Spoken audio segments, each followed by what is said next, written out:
This is Frank Islam, Chairman and CEO of FI Investment Group and your host of Washington Current Review, where we interview leading voices from business and politics that impact you, the viewer. Today, we're delighted to have a guest on our TV show today, Herndon Town Council member, Grace Hann Wolf. Thank you very much for coming to our show, Grace. Thank you. Tell me a little bit about yourself, and tell me what did this town council member do, and then we go from there. You bet. Thank you so much for having me. I'm really appreciative of this opportunity to speak to you. And town council is a really wonderful position. I've been elected to the town council for 2 terms. So it's an elected position. It's an elected position. It's not an appointed position. It's not an appointed position. We do have a general election every 2 years in May. And in fact, my next re-election bid will be this May 6th. And I'll be bidding to be re-elected to my 3rd term. Do you have any competition, Grace? We do. We run at large.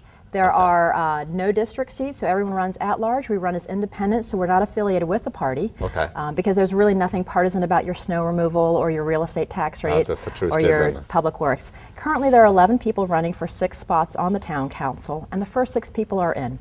Our top vote getter becomes our vice mayor. Okay, so that's how the system works. Yes. So how many council members are there in Herndon Town? 6. 6. Oh, makes sense. All right. So what made you, how long have you been doing this thing, and what made you to get engaged politically to become a member of this council member? Why? Why bother? Well, you know, that's a great question, and thank you for asking that.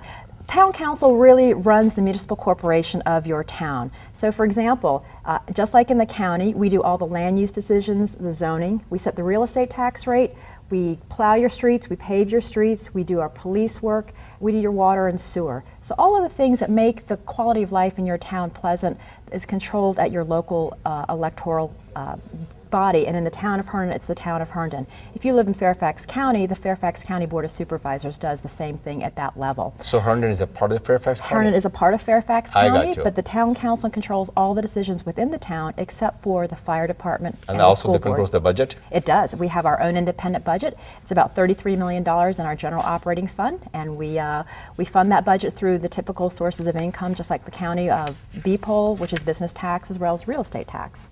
And I was first elected to the town council in 2010. We served 2-year terms, and we all serve, as I said, at large and independent. And what first prompted me to run was the prior council had instituted a focus that was very much away from the core mission of what I believe the town council should be doing, which is really to improve the quality of life, improve economic development, and make sure the community is safe, clean, healthy, and a wonderful place to live. Clean, safe, and healthy. The health, welfare, and safety of our citizenship is really the primary motive for the town council. But the council at the time I ran was much more focused on Tea Party type agendas, and were focused on social issues that were very anti-immigrant in nature. And instead of focusing on economic development or preparing for the arrival of Metro, that council at the time had been focused on finding ways of discouraging folks they did not perceive to be in our community lawfully to leave. So you're the first Korean woman. You touched upon the fact that the immigrant, a little bit, Korean woman in the Commonwealth of Virginia. Am I correct? I am. I'm the first elected Korean American woman in the whole Commonwealth of the state in the of entire Virginia? State of Virginia. And I'm what an honor! First. Oh, thank you. It was very surprising to find that out. I ran. But you are an American, as far as you're American. concerned. So the hyphenation in terms of Korean. Why do you call yourself Korean American? You are an American. Do you have people in this country from every end of the earth? We do, and I think people are very proud of their cultural heritage. And I call myself an Asian American, Korean American.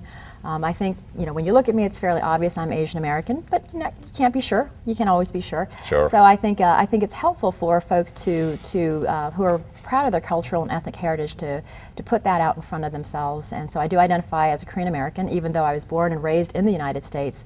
I do identify with that cultural and ethnic background of being Korean American. Okay, so there are other Asian American Pacific Islander elected officials. Who are those people? There are. In the county of Fairfax, we're lucky we have 3. And I'm talking about the whole state of Commonwealth of Virginia. In the Commonwealth, there's not that many. Here in Fairfax, we have 3 Korean Americans elected. Myself, Il Young Moon is elected the chair of the Fairfax County School Board, and Delegate Mark Keem is the first immigrant Asian American ever elected. You're talking about Mark, yeah, is that right? I thought Mark he's, oh, I do know Mark, yeah. Yep. So as I understand, he's running for the Jim Moran seat. No, he is not. He serves in the Virginia 35th That's House exactly, okay, I District. got you. And he was recently reelected this last term in 2013. We also have 2 council members in the city of Manassas Park, Suhas Nadoni and Jeanette Rochelle, who are also of Asian American background, and Congressman Bobby Scott. So Congressman Bobby Scott is Asian American? he is. His mother is, I believe, his maternal grandmother is part Chinese. I did not know that. Bobby Scott doesn't look like to me have any Oriental blood. I did not realize that. He is. He does identify with his Asian American heritage, and we're proud to have him counted As a part of, you have a shared heritage We and do. shared history. We do. Goes back to the grandmother. Uh-huh. What's your background beside, you know, in terms of, I'm sure that doesn't put the food on the table by being a council member, a roof on your head. No, in fact. So what exactly do you do? I'm currently a small business owner. I moved to Virginia about 15 years ago when 15 my years. daughter was first born, and she's now in high school. And since she was born, before she was born, I worked in New York in corporate jobs with Fortune 100 companies. When I moved down to Washington, D.C. With my family, I decided to become a small business owner. And I currently own a small business in Chantilly called Clay Cafe. Oh, and what does this? It's a paint-your-own pottery studio. It's Paint a wonderful and pottery? Paint-your-own So you got a pottery. shop? I do have a shop. I'm a shopkeeper. You're a shopkeeper, so you run a small payroll. Yep, I do You're run a small I'm business a small person. business person. I employ 7 people. Proud to Oh, that's contribute wonderful. to the local economy. So how's the business? Business is great. If you have a child or a family, I've probably seen you.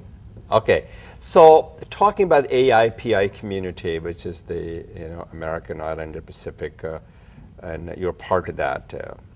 What are the biggest issue that is that's a challenging, which is important to this community? I think locally there are a couple of things. Locally and then nationally. Locally and nationally, Virginia is very reflective. This DC metro area is very reflective, I think, of the national trend and issues that are challenging for the AAPI community. Of course, Affordable Health Care Act is one of those.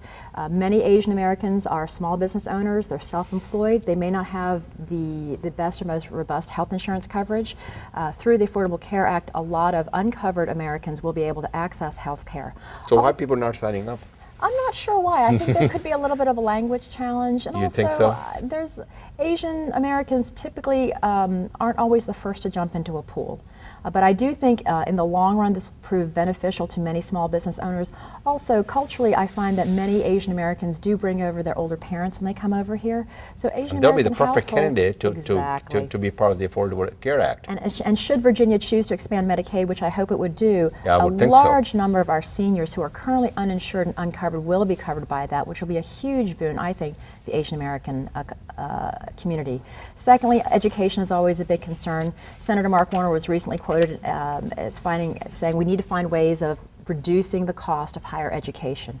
Higher education is always a big concern for Asian American families, and What about pre-K and K through 12 education? that To too, me, that's absolutely. very important. We do need to extend our pre-K program. We do need to extend kindergartens to full days, I think, in most of our communities. We're lucky here in Fairfax that most of our communities do enjoy full-day kindergarten, but that's not true all over the state. So access to education, both from pre-K all the way through affordable higher education, I think is a big concern for the community. As the parent It's of a a big rising senior in high school who'll be facing that cost, that's a personal concern of mine as well. It is.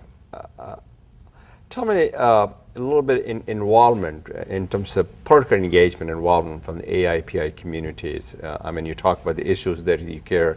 You are a good example of being a council member, so you're politically what I consider elected, not appointed.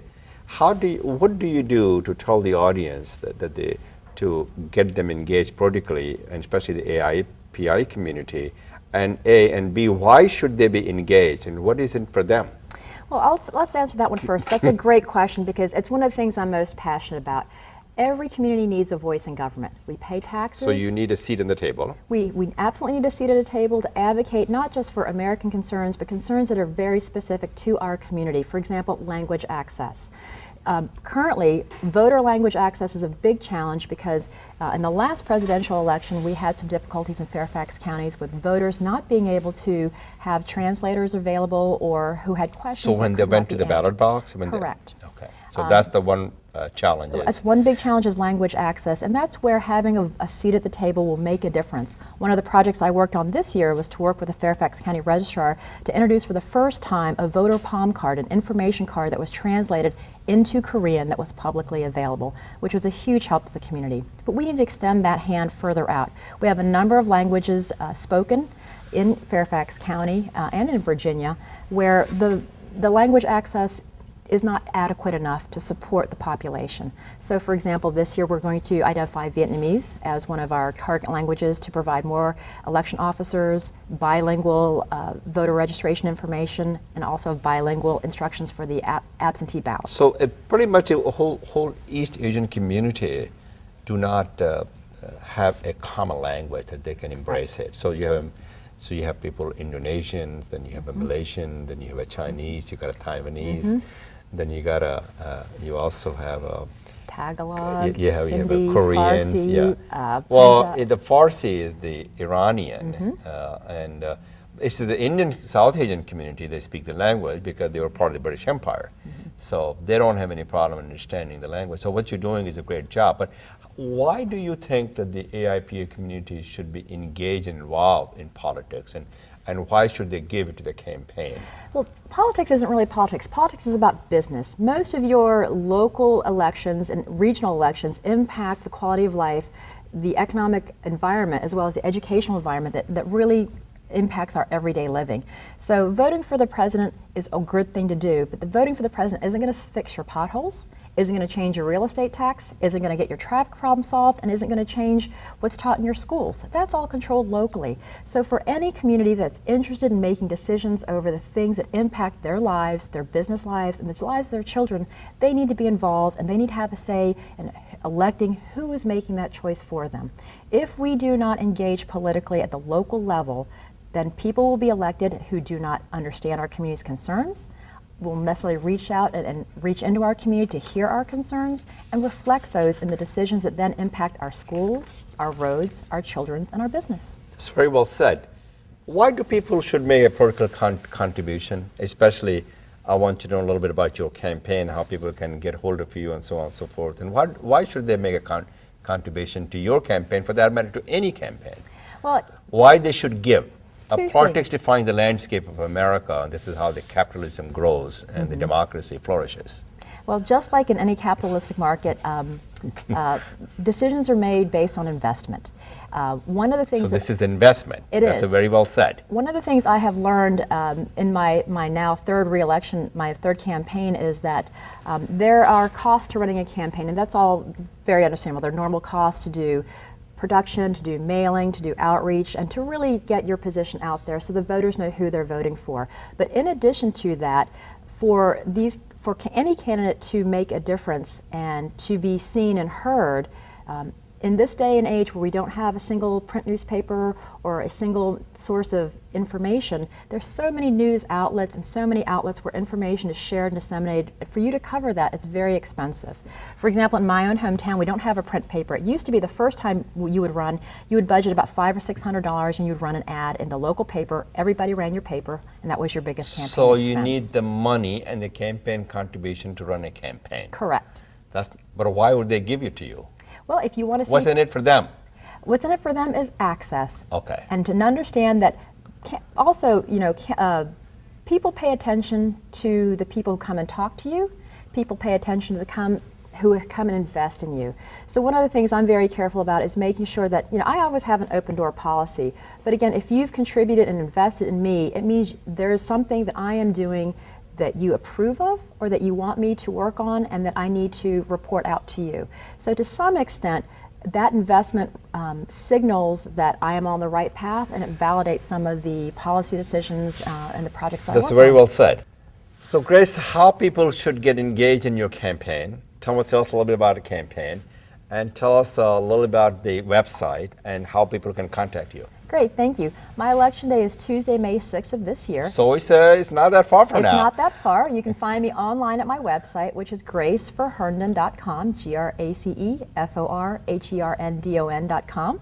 You can also find me on Facebook as Councilmember Grace and on Twitter as Grace Hann Wolf. And I'm delighted to speak with you. I'm delighted to interact with you. And of course, I would welcome any support that the community would offer. That's a wonderful. Now, tell me a little bit about who's your opposition is and why should people vote for you? What do you have that your opposition do not have? What discriminates you? Two things. One is that I'm very economically development focused, so I am here to rise the tide. Rise the tide. Rising tide floats all boats. I don't want to float just some boats. Well, I want lifts to all float boats. everybody's boat. So I would like to see our community grow stronger economically, culturally, and I'm working hard for that. I think I've got a track record that reflects that commitment. I'm also committed to inclusiveness. And I think And openness. And openness. We're transparent. So is that what you embrace, and that's very important to you It in is. front of the community? I feel very strongly that that we represent, that I represent a lot of the members that don't necessarily have a voice in government, who feel like they've been disengaged from you're a government. voice for those who are voiceless. A little bit. Okay, great. And now you do have a record. I do. Because the fact, and you've been doing a good job, and you do want to serve the community for the next 2 years. Absolutely. And you're looking for their hope, their help, and their vote, and their voice. I do. I tell people I want to be your asset and your ally in local government. Especially as it relates to the Herndon Council. For Herndon Town Council, for the greater Asian American community here in the greater DC metro area, and for all Americans. This is really what it means to serve, and to be an American is to serve your community. That's what the democracy is all about. You have an opportunity to vote and air your grievances as well as your voice and your vision. Now, Chris, do you have any aspirations for the next, in terms of the next plateau in your journey? Well, I think first I'd like to get reelected to Herndon Town Council. Yes, that's And very then at some important. point, That will give you 2 years. That would, and I do aspire at some point to running for higher office You and are. being a greater asset to the community. Great asset to the community and serve the community. Absolutely. And regardless who they are, obviously, because your constituency includes a lot of faces of America. A different face of America, but all the faces of America. Absolutely. That's the first and foremost thing I stress to people is, first and foremost, we are Americans, we are Virginians, we are family members, we're moms and dads. And that's really what I'm more interested in making sure that our government reflects the faces, the concerns, the hopes and the dreams of the entire American public, not just one section of it. Well, you are a success story in America. You have realized the American dream and reaffirms the notion that anything can happen in America, right?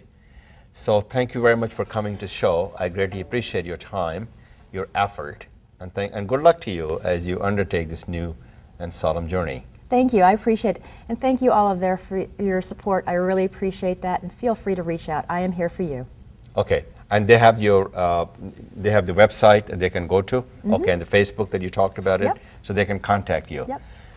Thank you very much for watching. This is Frank Islam, CEO and Chairman of FI Investment Group, wishing you a great week.